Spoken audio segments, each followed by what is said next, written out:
बहुत समय पहले रेगिस्तान के किनारे एक हरे भरे जंगल में कई जानवर रहते थे।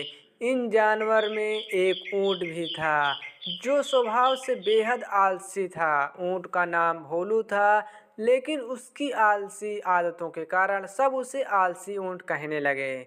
भोलू अपने जीवन को आराम से बिताना पसंद करता था। वह सारा दिन छांव में बैठा रहता, हरे पत्ते चबाता और दूसरों की मेहनत देखकर मजाक उड़ाता था।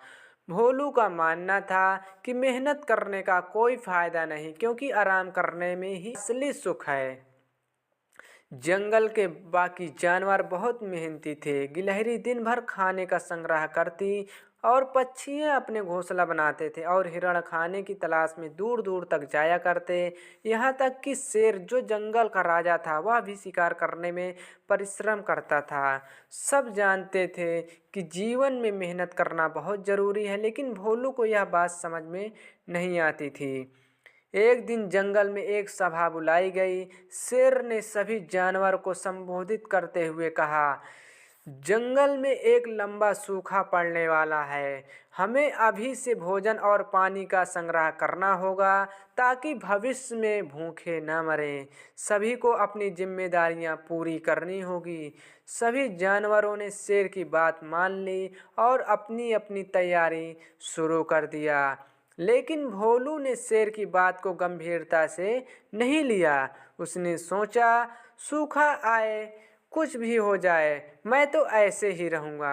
खाने के लिए पेड़ों पर पत्ते और झाड़ियों में कांटे हमेशा मिल ही जाएंगे। दोस्तों, फिर क्या हुआ? जंगल में धीरे धीरे सूखा पड़ने लगा। तालाब सूखने लगे, पेड़ पौधे मुरझा गए और खाने की कमी हो गई।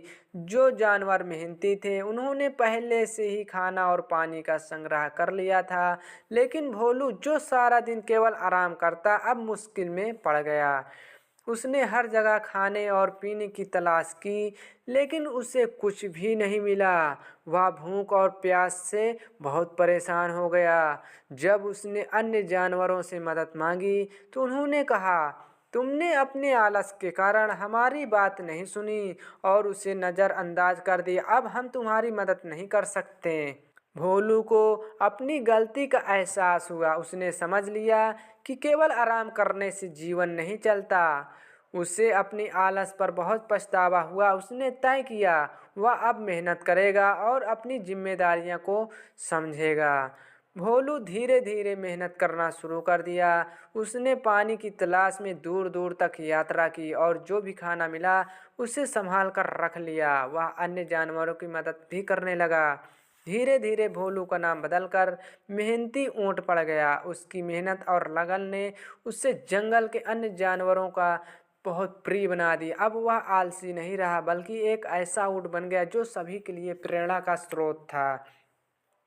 तो दोस्तों, इस कहानी से हमें यह शिक्षा मिलती है, जीवन में मेहनत को कोई विकल्प नहीं। आलस केवल परेशानियां लाता है, जबकि मेहनत सुख और भविष्य की नींव रखता है। यह कहानी न केवल मनोरंजन है, बल्कि हमें जीवन में अनुशासन और जिम्मेदारियों का महत्व भी सिखाता है।